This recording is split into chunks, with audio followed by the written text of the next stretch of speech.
Thank you very much. So those of you who haven't met before, my name is Tess Thomas. So I work for the UK government, but based in Sydney.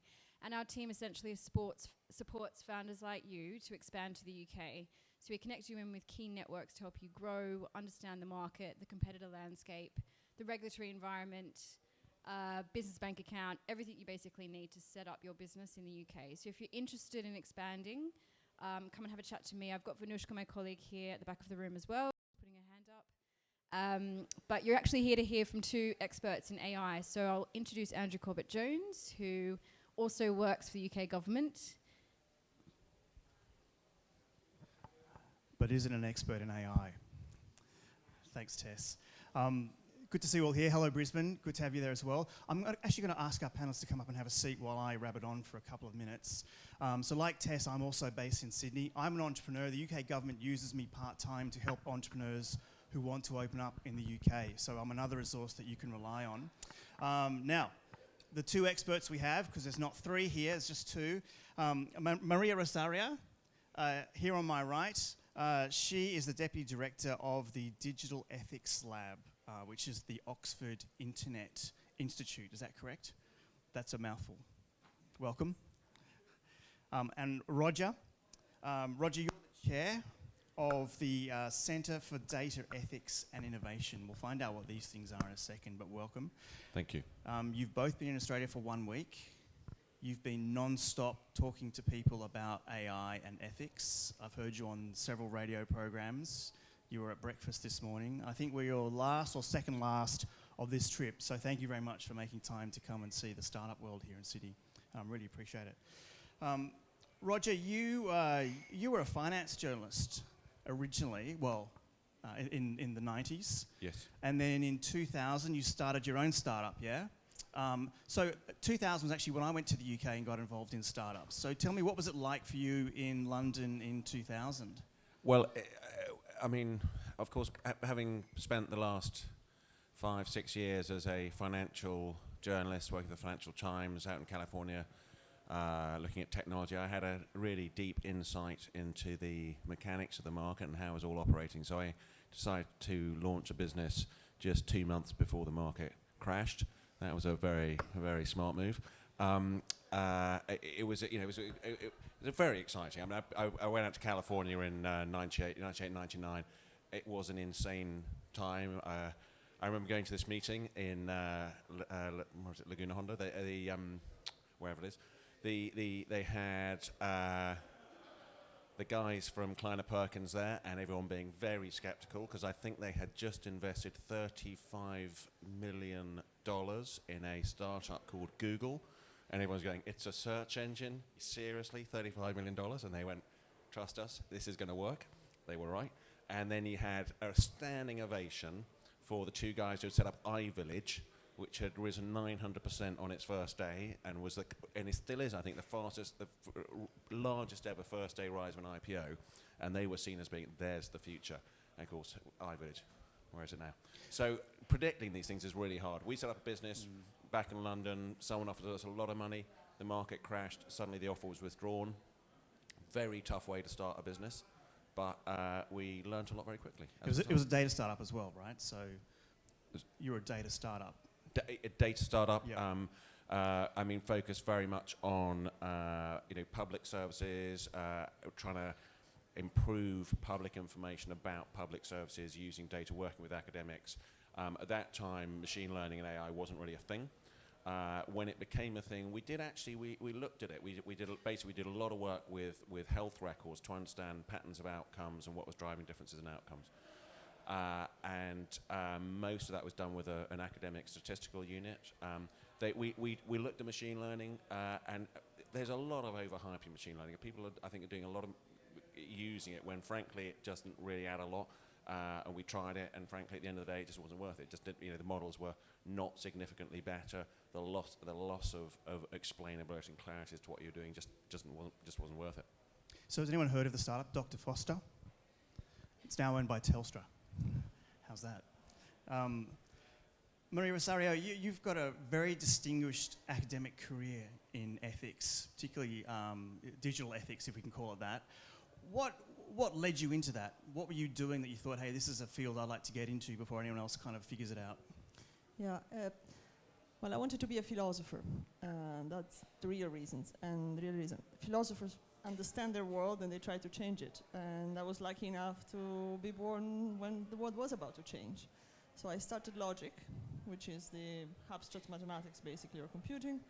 I started working on AI, symbolic AI at the time, something that we don't do anymore. But if you start dealing with AI with a philosophical mind, all these issues that we deal with today, so responsibility, what does it mean to be autonomous, what would be the unintended consequences of such kind of machines, they come up quite quickly. And so that was very intriguing, and I thought there was a chance to understand my world before my world would happen. Yeah, so if the two of you had to choose a world that was going to take off right now, ethics and AI would be the one you'd choose, isn't it? Now, also this week in China, I think it is, we have, the World AI Conference. So we're lucky to have you here and not over there. But I was interested to see, there was a discussion between Alibaba's Jack Ma and Elon Musk from Tesla the other day. Did anyone see this? Let me give you like a snippet of what they talked about. Have you heard it already? Okay, so you're prepared for this. The Chinese entrepreneur, this is Jack Ma, said he was quite optimistic about AI and thought it was nothing for street smart people like them to be scared of. He said in response, this is Musk, "I don't know, man, that's like famous last words." Mr. Musk added that technology was evolving faster than our ability to understand it. He also said, AI will make jobs kind of pointless. Probably the last job that will remain will be writing AI, and then eventually the AI will just write its own software. He also added that there was a risk that human civilization could come to an end and ultimately be seen as a staging post for a superior type of life. You could sort of think of humanity as a biological bootloader for digital superintelligence, he explained. We need to find a way to connect our brains to computers so that we can go along for the ride with AI. And he also said that otherwise AI would become weary of trying to communicate with us humans, as we would be much slower thinkers in comparison. Talking to us would be for a computer like talking to a tree. In contrast, Mr. Ma said, AI could now beat humans at games, sure, but don't worry about the machines. We should understand one thing, that men can never make another man. A computer is a computer. A computer is just a toy. Men cannot even make a mosquito. So we should have confidence. Computers only have chips. Men have heart. It's the heart where the wisdom comes from. He acknowledged that we need to find ways to become more creative and constructive, and concluded that my view is that a computer may be clever, but human beings are much smarter. Well, two very divergent views there, a lot for us to play with. Where do we fall down with the two of you on that paradigm? Are we in Elon Musk's world, or are we in Ma's world? I think this is a good example of how not to run a discussion on the ethics of AI. It's really like... I don't think anyone was running. I think they just set them on the stage or and let them go for it. Or thinking about AI. It's like, these are extreme. And the extremes are not good when you talk about ethics, and they're not good when you're trying to understand complex phenomena. If you take Elon Musk, then why not mention even the 4 men of the apocalypse coming and whatever other crazy scenario you want to pull up? That's one side. The other side is, everything is good, don't worry. Yes, everything is good, don't worry, if the issue you have is the Terminator. But short of the Terminator, which is not coming, and you guys know this better than I do, we're talking about synthetic engine. They put together stuff according to rules that we created, and they're not going to create the rule by themselves. But short of that, we have issues in terms of how these tools are actually shaping societies and environment and interactions. And so issues about the world we're living and the world we are designing for the future generation. So I like to think I'm very far away from both positions, and that they are frankly mistaken approach to AI in both cases. Yeah. And Roger, as a journalist, you know that unless we can see a dystopian future that we can all be alarmed about, we've got nothing to talk about. So. No. So I would say Jack Ma is being a little over-optimistic because, when he says there's nothing we can't deal with, well, actually, maybe, I think people are already going like, well, actually, I think there are some stuff we're having trouble dealing with. We are a bit concerned that the way that social media operates in our society is a new thing. In the past, we've always had some degree of control, whether it's through the amount of capital it takes to reach large numbers of people or through laws and regulations. There's been a set of social controls about how different information reaches very large numbers of people at scale and influences the way we collectively get on with each other. That has suddenly shifted very, very dramatically in a way that no one had any control over. And there's a real fear. Tristan Harris is running a very successful campaign highlighting the potential that we've created something that's just going to make us all hate each other so much we want to kill each other. Right, that would be a bad outcome. Now, it's not the end of the world, but it's bad, and it's worth being worried about, and it's worth trying to stop it happening to the extent that we can. So Jack Ma's being, too optimistic, I would say. And in Elon Musk's point of view,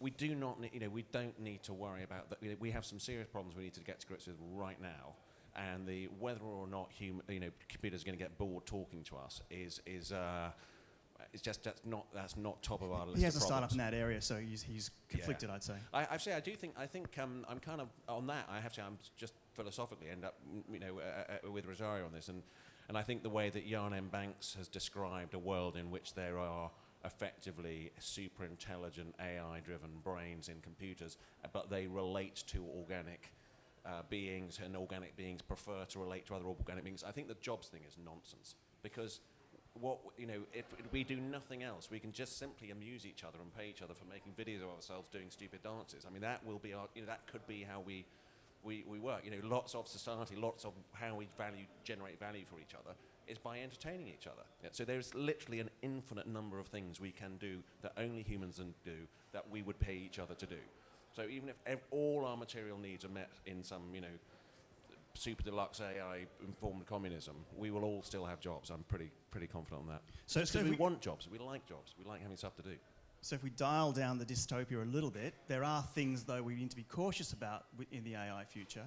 And so something you said the other day on radio was we must preserve human autonomy. Something you said last year in a panel was Scary. we need to prevent the erosion of human freedom. So what would lead you both to sound a caution about human freedom? Go ahead. It's more about self-determination, but it's a very concrete and present challenge, which is going to become more pressing over time. And it stems from the fact that AI is a technology that so far we still perceive as out there, but is increasingly going to become in-ear, embedded in our environments. It's in our pockets by our mobile, but it's going to be soon in most of the devices that we have in our houses. And what AI does is really collecting data, digesting that, extrapolating information, and then feeding this information to us in forms of nudging, of decision half made, half then left to us for the end of it. At which point this nudging, so imagine, I don't know, stand up from your desk for 5 minutes because you've been there for too long, read this book, eat that food, go to this place, talk to that person, don't go there. At which point all this support, all this nudging, all this influencing becomes too much and erodes our ability to make decisions, or does not allow us to change the way in which we make decisions. And this is something that is really a core ethical problem, because it's to do with the kind of humans we want to be and the kind of individuals we want to be. If I have another second, is the ethical challenge, the big ethical challenge there, is to make sure that we use AI for the flourishing of humans and of the environment. And I really would like to be these two things considered together. We cannot really think about humans and forget about the environment. We got to the point where these two things are equally important. Some days I think the environment might be even a bit more important. How do we manage that flourishing? How do we go there and we avoid the opposite outcome? This is the key challenge there these days. What are some cautions that you see in AI, Roger? I think that this question goes right to the heart of it. This question around autonomy and the ability to create a data-rich world in which we can understand how the technology around us is affecting our own behaviour.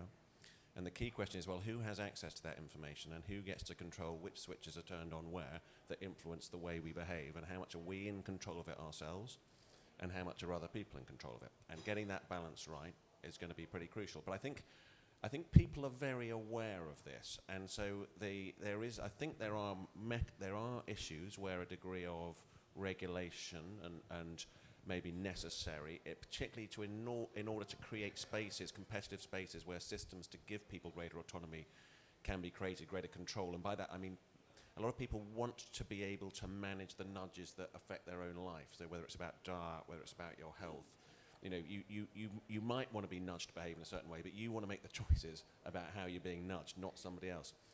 And if you look at the way people build platforms, they're not coming at it from that perspective at all. They're coming at it from the perspective of, like, basically, how do I make as much money as I can from advertising, which is kind of a different, you know, doesn't have the same kind of ethical drivers behind it. So we need regulation to make sure that that space can occur. But I also think people will just instinctively rebel against that. And I heard quite a reassuring story. I don't know how true this is, you know, in terms of the figures, but somebody said people are starting to turn away from dating apps. And one of the reasons people suggest people turning away from dating apps is because the dating app might increase tenfold your chances of finding the right partner, the person you want to spend that day with, that evening, that night with. But after a while of these systems kind of, you know, going through them and having the system pick who you see next and kind of try and work out there's a slight sense of, like, hang on, who's the person on the other side of this who's deciding who I get to interact with?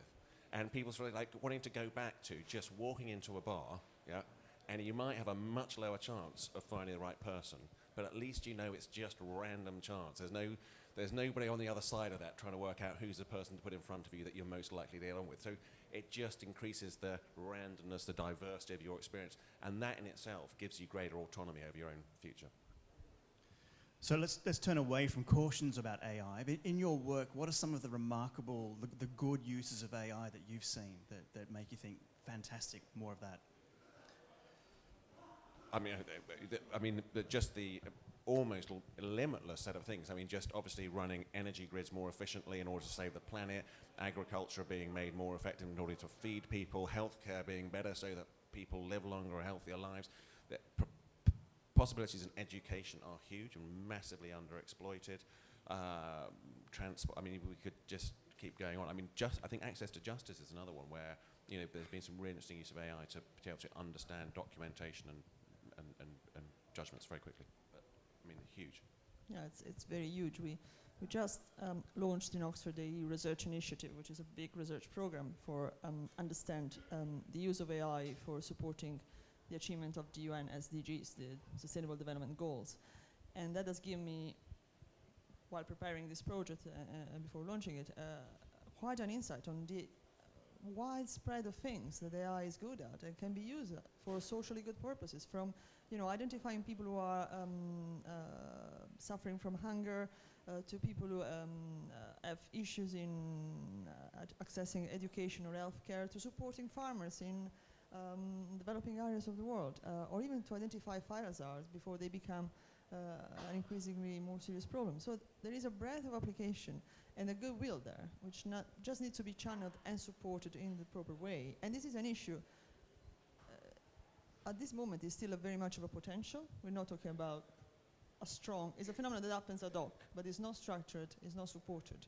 And the biggest risk there is that we miss this opportunity, that we face a huge opportunity cost shying out of this because of fear of AI or fear of ethics, risks being too big, and so on and so forth. So it's important that we actually focus on these opportunities and making sure that we harness there. And the last bit I want to say is that healthcare is perhaps one of the most impressive sector. I mean, the use of AI to understand multi-longitudinal diseases and possibly find cures is just breathtaking. So tell us a little bit about your lab, the Digital Ethics Lab at Oxford. What role is it playing? Why is it there? What's it hoping to do? It's a wonderful place. So I think I said this morning, I'm a little bit entitled to be arrogant just because we're based in Oxford. So it's part of the environment. We're one of the leading research groups in the world doing ethics of digital technologies, as broadly as you can think about it. So we started, Luciano is the director, Luciano Floridi is the director of the lab, and I'm the deputy director. And I think Luciano is one of the founding fathers of this whole area of research. Started 25 years ago. I started 20 years ago, more or less. And because ethics in this field started in the 1960s, didn't it? It started with Wiener. It started with a math professor at the MIT, Robert Wiener, who created this field called cybernetics and was the first one to think about the implications that digital technologies or computing at the time could have broadly construed on social systems. And this is actually a good point, because I think the sense of desire research stays all in the name that Wiener gave it, because cybernetics comes from Greek Kubernetes, which means stewards or driver. And there was the idea that humans should still remain the drivers of these technologies, shaping it and not be driven by it. And this is a strong focus that we have. So the lab runs multidisciplinary research on digital ethics. So we try to understand all forms of digital technologies which are having an impact on societies. From IoT to AI, I work a lot on cyber conflicts. We run a project on the regulation and use of AI after death on social media, for example. And our approach is this. We try to do what we call translational ethics. You might have come across the expression translational medicine. So translational medicine is what translates biological research in biology into treatment. So it's what gives us the latest generation of cure, basically. We try to do the same thing. We do foundational research in ethics. We publish papers and we take pride in it. We know that that doesn't change the world, but then we try to change the world by translating that into guidelines that can support governance, policymakers, but also the private sector. We work a lot with the private sector trying to understand better and support better their decisions. And Roger, in your case, the government's come to you and said, UK government's come to you and said, we need an entrepreneur with your experience to chair this thing that we want to have within government. So what's the role of the Centre for Data Ethics and Innovation? It is to advise government on how to benefit as a population, as a country, from these technologies. So just to be clear, it's not simply to identify whether there's ethical problems, it is to identify how we get past those ethical problems and can use this technology safely. And one of the reasons for creating this as an independent advisory body is that there is a very active program to promote the AI industry. There's an office for AI that is working to get a channel investment into research, to get visas for people to come into the country, to set up training programs and university courses so that we've got the right skills. You know, building supercomputers, you know, just trying to create the environment in which the industry... So it's an area the UK government's really trying to build out. Very, very big focus on making it and a belief... Maybe that's why you're out here. Exactly, well, absolutely right. Well, because but part of being able to succeed at this is about getting the ethics right, and there's a realization that one of the obstacles to innovating and using AI is a lack of clarity about what it is okay to do. And that can either result in public turning against the use of technology, firms being unclear whether it's safe to go ahead and develop things and whether how they should relate to the data they need to use to develop products, and perhaps most obviously the astonishingly low levels of adoption of AI by the public sector and public services, again because of a deep sense of uncertainty as to what is ethical. So as it were, identifying how to move forward ethically is essential for us to be able to innovate and benefit from these technologies. You've just two reports have just been released by the Centre, online targeting and bias in algorithmic decision making. Why were they the first two reports that you guys wanted to produce? What were you seeing and what's come out of that? I mean, to be brutally frank, the reason they're the first two reports is because while we were being set up last year, the Treasury, during the budget, announced that this new thing would be looking at micro-targeting and bias and algorithms. So that's why we're looking at bias and algorithms. Yeah. But they were very well chosen, very well, there was a degree of conversation about it, but these are two very clear and well-identified problems that are causing us issues right now. And just to give you a sense of each of those issues, when we talk about bias and algorithms, we have this problem that any algorithm you build that is about informing decisions like HR decisions, health decisions, decisions that have been made by humans in the past, it will be biased because humans have been biased for hundreds of years, and if you will model this stuff on the data you have about human systems, and it will be biased.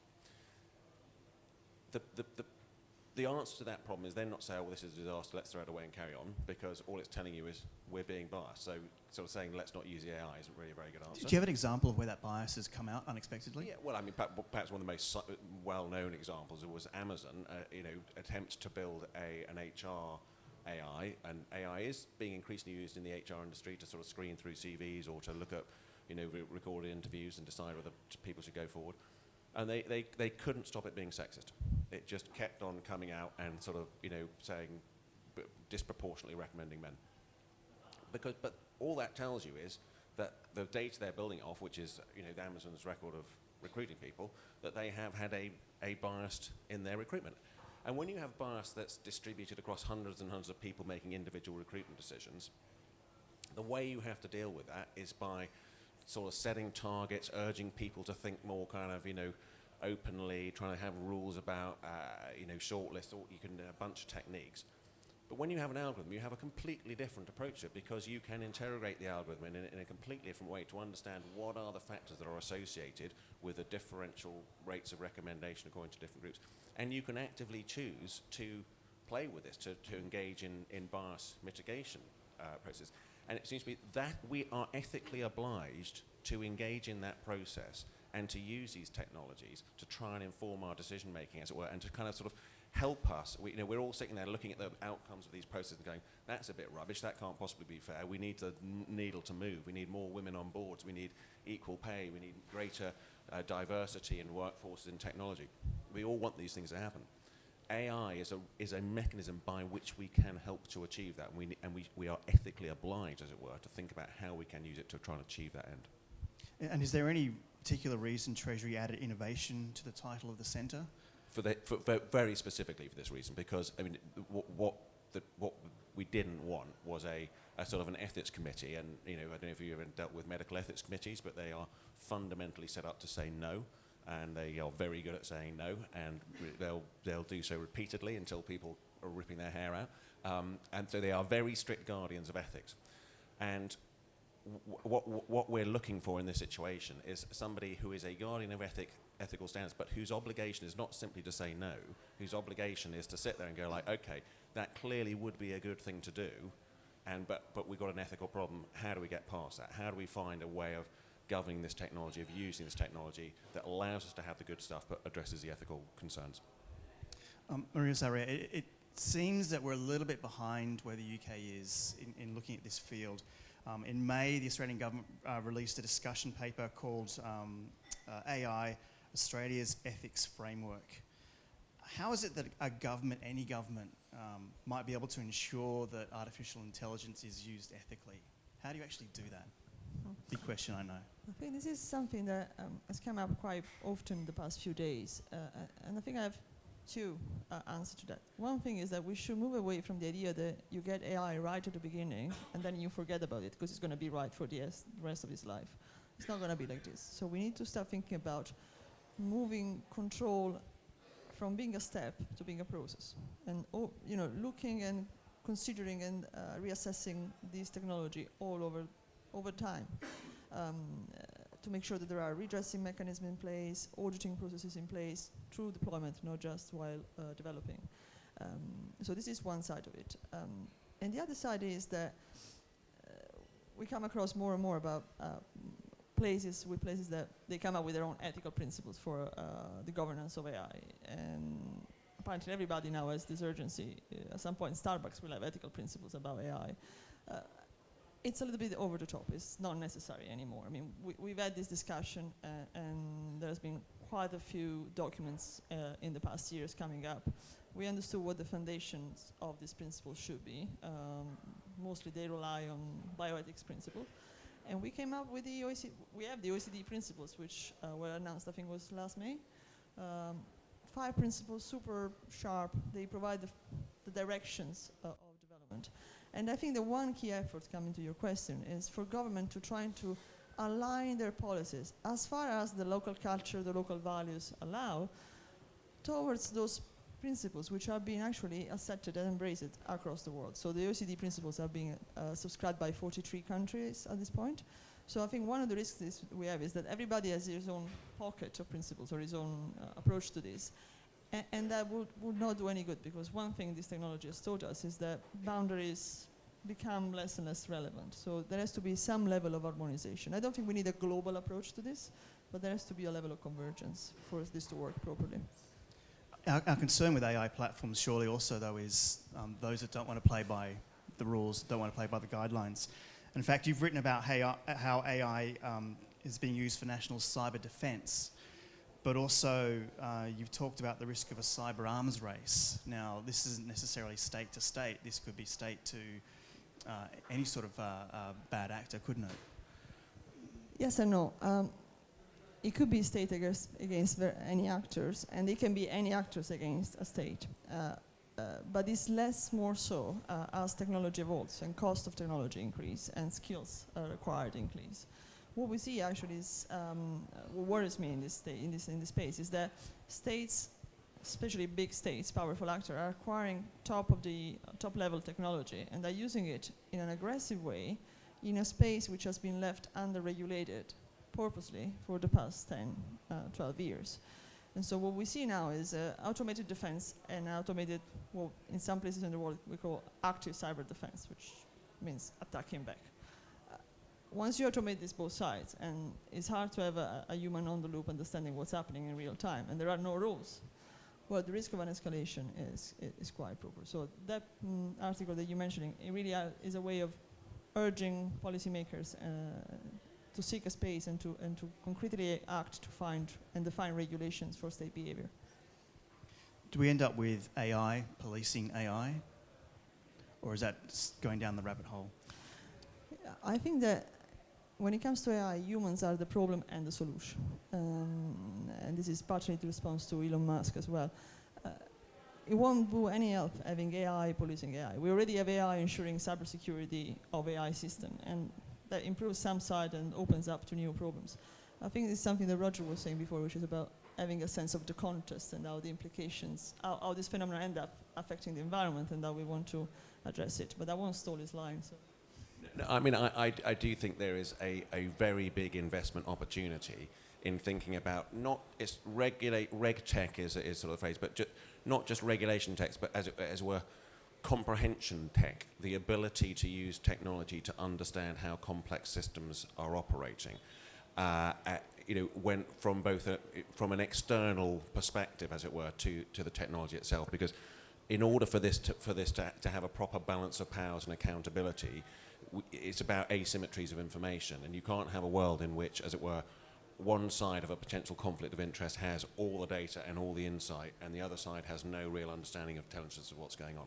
So thinking about how we build technologies that kind of create a balance of powers between different, the way democracy and plurality works is by separating power and having kind of equal and opposite organizations that can interact with each other. There is a technology issue in doing that, whether it's about, for example, if you want to understand the way that a system to interpret legal documents is working, and someone says, well, how accurate do you think it is?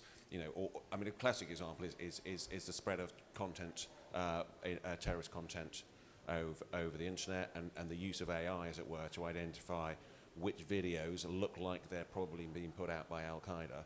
That is a really smart use of AI to understand a hugely complex system where there's no possible way that humans are going to get their heads around how this is all operating. With data, there was a lot of regulation that came out a few years ago, which has been a little bit of a burden to startups. Is there a risk that as we look to regulation to help us regulate AI, that there's another burden on startups which hinders them? You've been in the startup world, you're also in the government world. What's it looking like for startups? So it is all about access to data.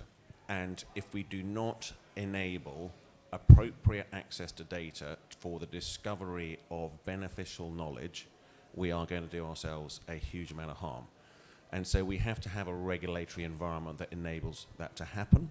I don't think there's actually anything in the regulation specifically that make it impossible, but I think there's a lot that we can do to make it easier. And I think, for example, some of the work that the Information Commissioner Office is doing in the UK is very helpful, where they're creating sandboxes where people can come along and say, look, this is what I'm proposing to do, so I'm going to use the data, can you tell me where I've got problems and what I need to do about it? That's a really helpful thing to do.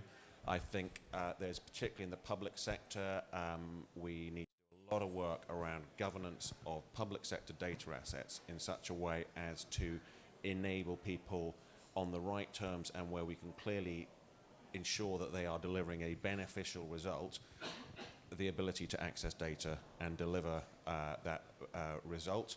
And that is both at a national level and at an institutional level. So we've seen some real difficulties here where, for example, a Moorfields Eye Hospital, a leading eye hospital in the worldwide, partnered with DeepMind.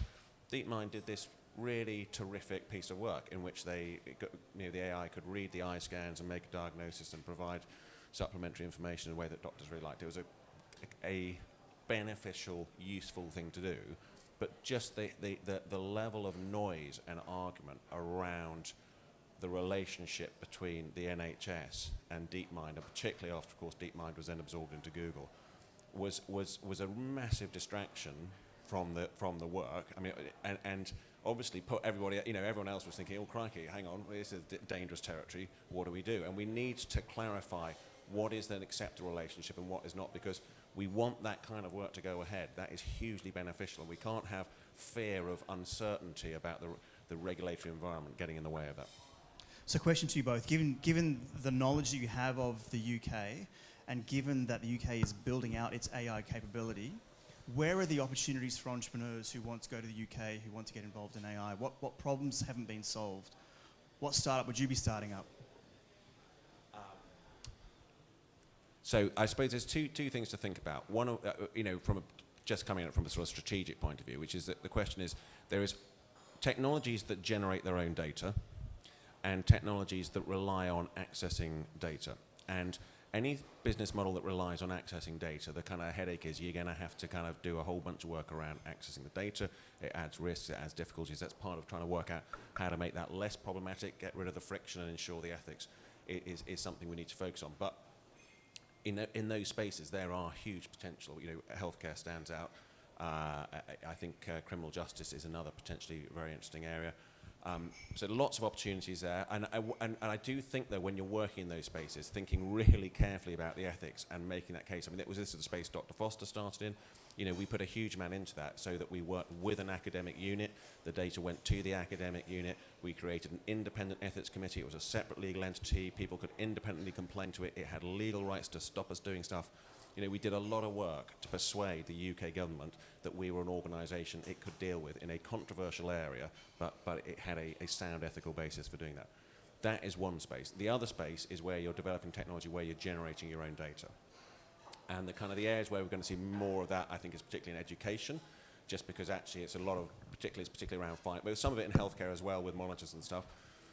But the ethical issue in that situation is rather different. If you're, say, creating a reading app for kids that's collecting a huge amount of data about what's sort of helping kids read or helping them learn maths, the ethical issue you face there is what rights do you have over that data?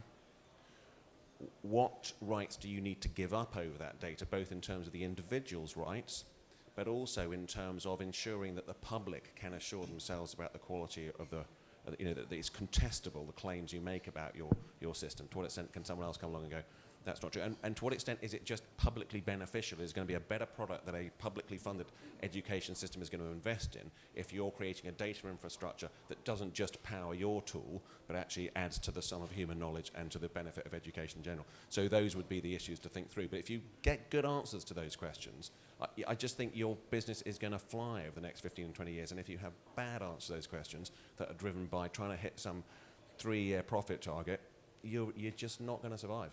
That would be my advice. You're really asking a philosopher about entrepreneurs. Totally. Advice. I think I completely agree with Roger. There are two areas which I think will be continue to grow. One is healthcare, including well-being. There is a huge market and appetite for that. And the other one is entertainment. I think is another place where I see a lot of coming from the analysis, the ethics of video games. There is a lot of ferment there, and I think this is another area where there's going to be increasingly more room for business, I guess. But it covered all the ethics pieces, So we'll open up to questions from the audience in a second. I want to ask you one last question just before we do that. We're looking at AI, we're looking at regulation. How urgent is it at the moment? Are we on time? Are we way behind? Are we way ahead? Is there a degree of urgency? Linux always say that the deadline is always yesterday. So I think it's very urgent. I mean, it's urgent because this is not anymore a technology which is starting up, so to speak, but it's a nascent one. So it's already here, and now we have to make it grow. And the risk that we face is that if we don't regulate it, it's not going to be adopted. And if it's not adopted, then there is no funding and no support to develop it further. And this is a risk we cannot take, because we talk a lot about the problems of AI, especially when you do ethics of AI. But there are a lot of opportunities which we must take. We must harness those. I mean, having the ability of understanding better healthcare, human health, and environmental problem is crucial now, and this is the window. So I think it's important to regulate it. More important is to regulate it well, so that it supports innovation and respects the values and the rights of our countries. Roger, how urgent? I would say it was very urgent, and I'd say it's very urgent for the basic reason that, I mean, the risk is basically that, we've already sort of realized that we've slightly kind of lost control of the degree to which we had used to have some of a medium-sized democratic countries' sovereignty over how our media worked. We kind of seem to have slightly kind of sacrificed that to some large US companies, and we're all thinking, hang on, we've got to try and sort this out. I think we can unwind that. I think we can get to a better place. But then we start talking about health, you start talking about education. You say we could sit around arguing about this for the next 15 years, and China could just develop the lot of it. And if they do, and it works, and it's good, we're just going to want it. And if we end up being countries that are just recipients of really first-rate foreign technology, but which we basically can't really govern and control, the loss of sovereignty, the loss of prosperity, the loss of our, there's a threat, an underlying threat to our survival as democratic, pluralistic, prosperous societies. I mean, it sounds like I'm kind of getting into the sort of, Elon Musk territory here, but I do think there is a real fundamental problem here and a real issue that we must address with a degree of urgency. Thank you. Well, who's got a question for them?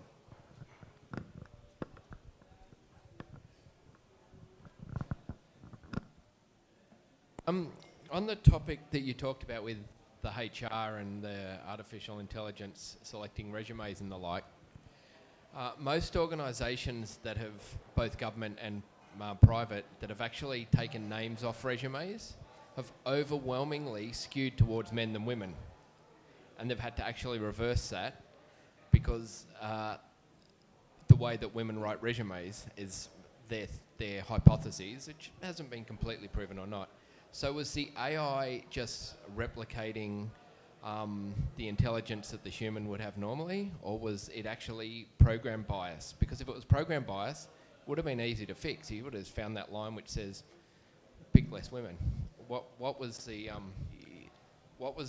underlying cause that was found? Because it's just lines of code. It should have been easy to pick up. Well, I suppose it's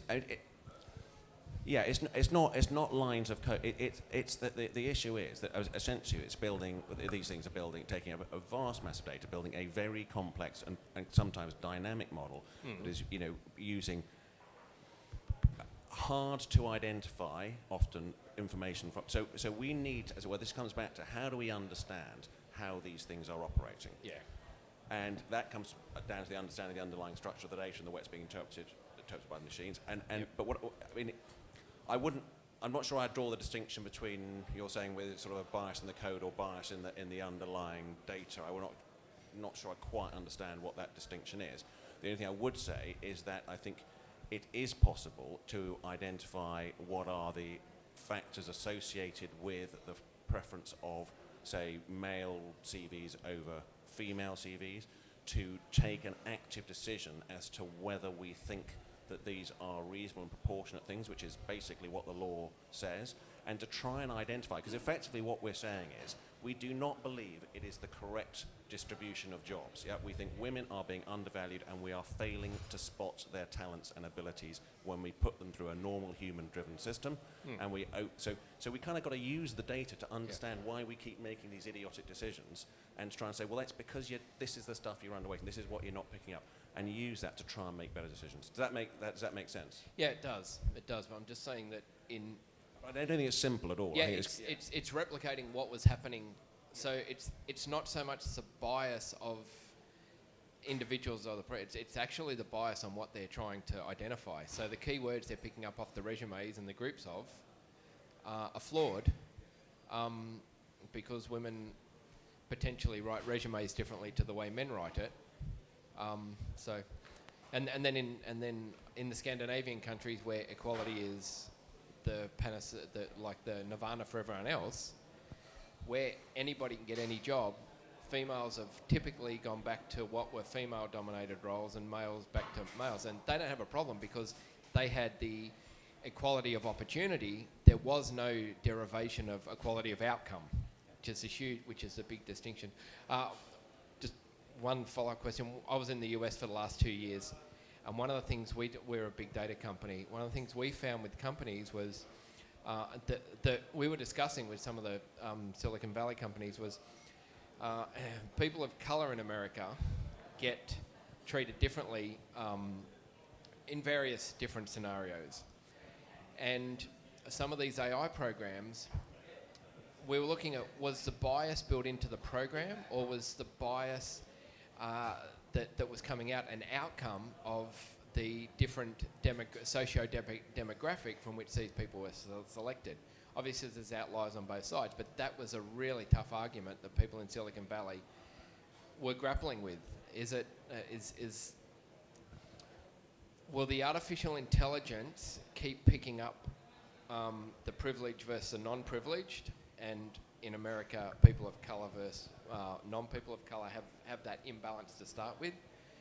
And did they want to be designing AI to try and reverse that? So then you're doing a reverse bias on purpose, which may actually drive any sort of weird outcomes. But that is exactly a discussion yeah. that has to be had, but there's no answer yet. And if you look at what was driving, for example, the Compass system, it was things like unemployment rates. So there was and there was nothing particularly clever about the AI in this, but it was saying you're more likely to abscond from bail if you're unemployed. Unemployment rates were higher amongst African Americans, and so now, but the issue is kind of like, well, okay, that may be statistically true, but are we sure we want to use the fact that somebody doesn't have a job? If you then actually laid out the facts and said, oh, well, he's unemployed, there's more but so I think you should put him in jail because he's unemployed, and you think like, well, hang on a minute, aren't we just kind of taking a disadvantage that's, and just further worsening it? So there is a moral decision that needs to be made that often the statistics can just kind of obscure. There's a question down this side of you. Yeah, hi. Maybe just say your first name, and if you're from a startup, just let us know what it's called. Yeah, sure. Reese, I'm from Macquarie Group, and also Quill.org, which is an edtech non-profit. Did you say Macquarie Group? Yeah. It's a little startup in Australia. Yeah, little 50-year-old startup. A question to either of the panellists. It seems increasingly likely that the UK will leave the EU, and it's plausible there may be a free trade agreement with Australia coming along the way.